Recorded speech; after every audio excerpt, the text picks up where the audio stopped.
with another insurance agent.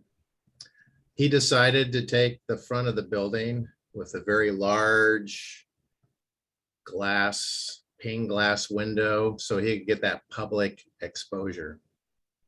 I decided to take the back office, which has a much smaller window and leaves my office a little bit on the dark side, but it's nice, it's quiet. I have customers coming in and looking out my window, and I have a problem. Outside my window is an alleyway. It's just a sidewalk, 2 to 3 feet of dirt, then a chain link fence with barbed wire on top of it. When I look out my window, all I see is weeds, an old rusty chain link fence, barbed wire, and behind that barbed wire is another business that has a shipping container full of recycled metal on top of it. So if you look out my window, it's not very visually appealing. When customers come in, I close my window shades. I don't want them to see what's out there. And usually I'm okay. An individual comes in, we talk, maybe we do some business, maybe not, and they leave. But if it's a couple that comes in and sits across from me, well, I'm talking to one or the other. And the one that's not talking is usually a little bit curious. What's behind that window?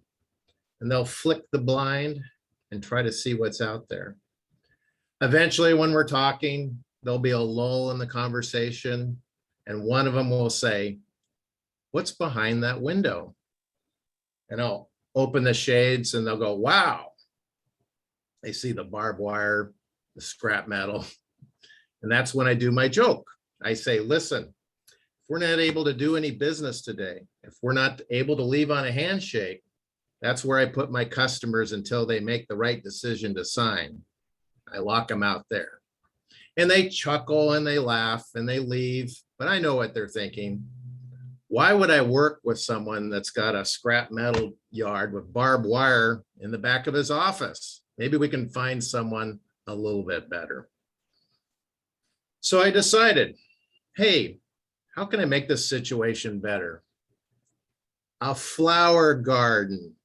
I could pull up the weeds. I could bring in some soil. I could plant some flower plants and some green plants and some plants that attract butterflies. And I could hang some lights and I could put down pavers and I could have a picnic table and I could have a flower garden of Eden out there.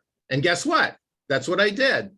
I pulled up the weeds. I brought out the soil. I planted the flowering plants and the butterfly plants.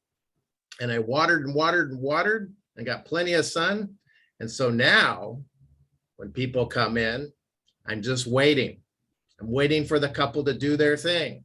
One of them does the flick and I wait in anticipation. Here it comes, here it comes. And I open the shades and they go, "Wow, that's a beautiful flower garden." And I've got these flowers that are red and yellow and white. They're the trumpet flowers and they've been climbing up on the chain link fence and it's just absolutely beautiful. Until one time I had a couple in and I'm waiting and I see the flick, oh, it's coming. And they say, "What's behind the window?" And I do, wow, what happened? Looking out the window, I see that half my flower garden is in a pile next to the chain link fence. I say goodbye to my customers. I go outside. And sure enough, all my plants, half of my plants are in a pile, wilting in the sun. And just beyond that, my neighbor, who has the 2 offices next to me, has decided they want a vegetable garden. They want a vegetable garden because they have kids that run around and make noise. Inner Mall. And they've decided that I've encroached on their space, and they wanted to let me know that my plants were in the way, so they piled them up in a pile. I went back in the office, closed my door, locked it, closed my blinds, and for the next 2 weeks, I did nothing.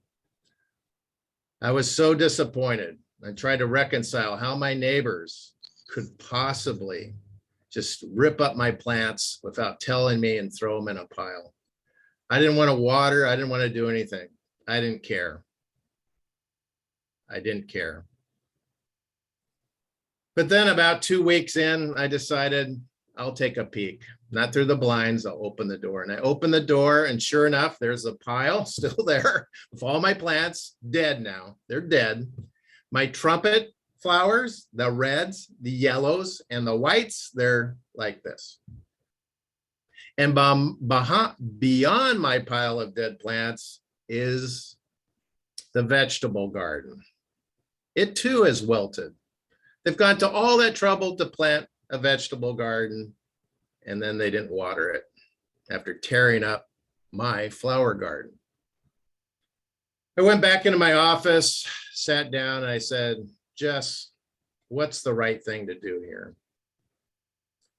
You could go out there and you could water their vegetable garden, you could water your flower garden, and you could just move on. And after sitting at my desk for a little while, I went outside and I watered my flower garden and my plants, and I've come back to life. I watered my flower garden of Eden. What's the right thing to do? The right thing to do is to look out for yourself. Toastmaster.